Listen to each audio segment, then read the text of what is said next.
Welcome to the Real News Network. I'm Sharmini Pires coming to you from Baltimore. As we approach the November 24th deadline for the Iran nuclear energy agreement with P5+1, the Russian cooperation in the agreement has been nailed down on the sidelines of the APEC meeting taking place in Beijing, as reported by Press TV. The U.S. lifting of sanctions and Iran's willingness to comply with the specifics hinges on Russia. Now joining us from Arlington, Virginia to discuss all of this is Garath Porter. Garath Porter is an investigative journalist specializing in U.S. national security policy. He is the author of a new book, Manufactured Crisis, the Untold Story of the Iran Nuclear Scare. Thanks for joining us, Garath. Hi, Sharmini. Thanks for having me. So, Garath, explain the role of Russia in these discussions and why is it so important, Russia's engagement in it?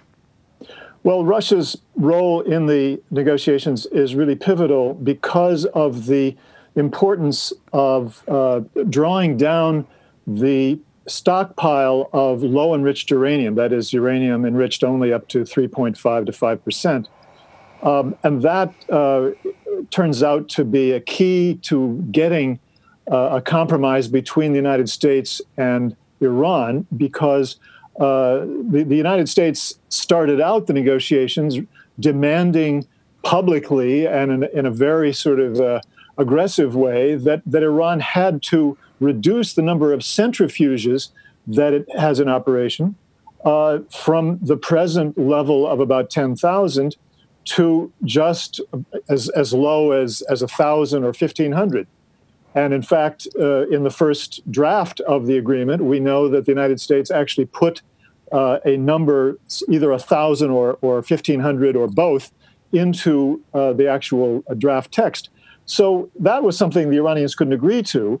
But the Iranians had in mind all along that they would deal with the whole demand that the United States was making for a so-called breakout timeline of 6 to 12 months by saying that, yes, we can do that. We can do it by reducing the stockpile of low-enriched uranium, and that will actually accomplish the same thing that would be accomplished by a steep reduction in the number of centrifuges. And this technically is correct, and I've written about this in my own articles over the past year or so.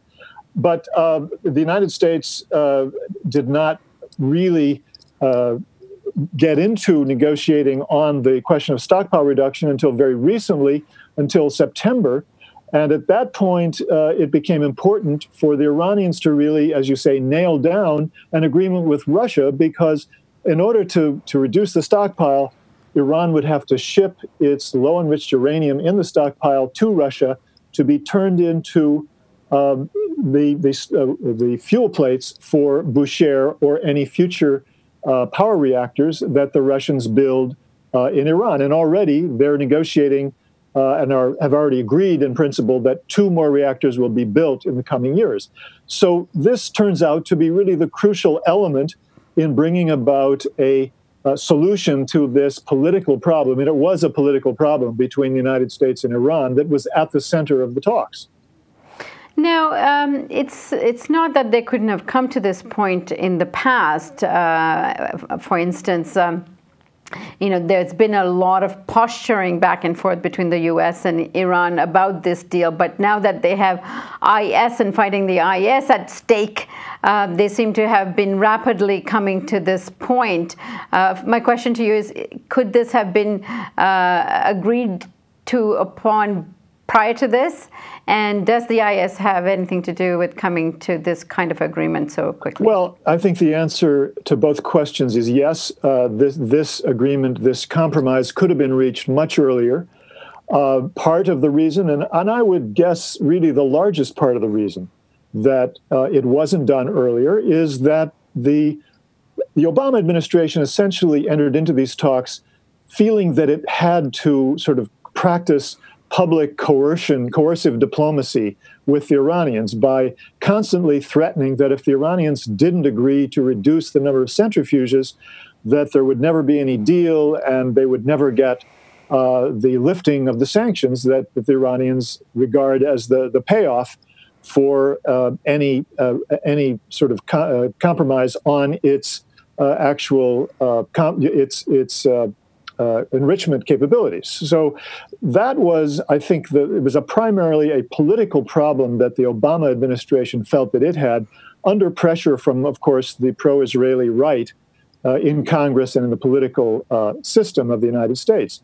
So I think that it was only after July, or in July, that the Obama administration began to move from posturing politically to really beginning to sit down and bargain with the Iranians and open up the possibility of a compromise. And it was at that point, I think, the Iranians then began to enter into a new phase of their talks with the Russians to nail down this agreement that would govern the shipment of the low-enriched uranium to Russia in order to be turned into fuel plates.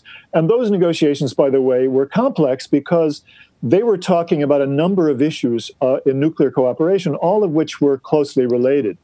For one thing, the Iranians want to play a role in future enrichment of uranium that will be used by the Russians for turning these this low-enriched uranium into fuel plates.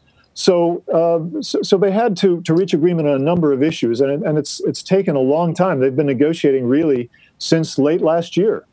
Right. So that's the first reason. The second reason, I think, as you've correctly pointed out, is that the United States now recognizes a greater reason than it even had before to come to agreement with Iran, because they do need Iran to try to make a headway in the fight against the Islamic State.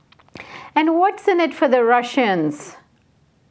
Well, what's in it for the Russians, I think, are two things. One, they do believe that that it's in their interest to get an agreement. I mean, they don't want this issue of Iran to fester and turn into a growing crisis, a confrontation between the United States and Iran. And of course, the Obama administration doesn't want that either. But under pressure from the right, it's rather unpredictable how this plays out if there's no agreement. So the Russians, I think, see the value in playing a role in helping this compromise to come about. But the second thing is that the Russians stand to gain a great deal of money from the prospective agreement they're close to signing with the Iranians for a deal that would involve at least 2 and probably more than 4 future nuclear power reactors in Iran. So that's a part of the incentive for the Russians to help bring about the deal, and that to reach a compromise with Iran on the receiving of all this low-enriched uranium. And for one thing, the Russians were giving up a lot of profit from agreeing to take the low-enriched uranium from the Iranians rather than getting uranium at a cheaper price that is available elsewhere. So there are a lot of compromises that had to be reached between Iran and Russia.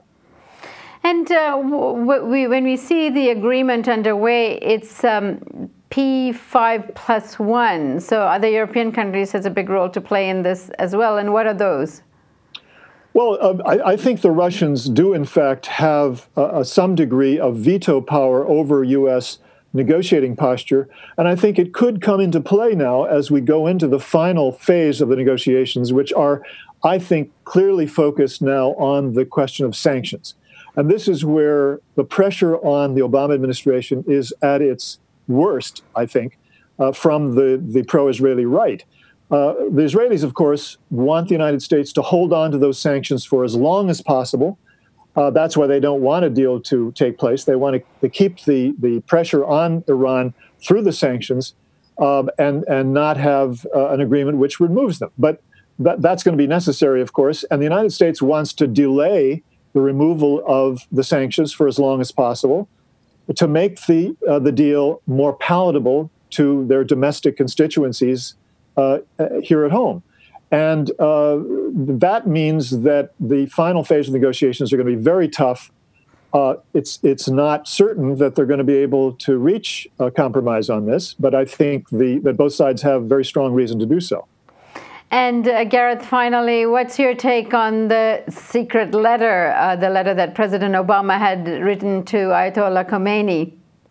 Well, what struck me about that letter, and I'm assuming that the initial reports were reasonably accurate, that in fact the point was made by Obama in the letter that unless Iran reached agreement with the United States on the nuclear issue, there couldn't be cooperation against ISIS.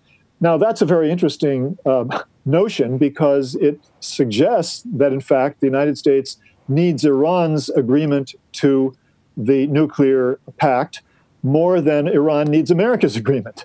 And that suggests that the Iranians are, in fact, in a strong bargaining position, perhaps a stronger bargaining position than the Obama administration ever wanted to admit publicly.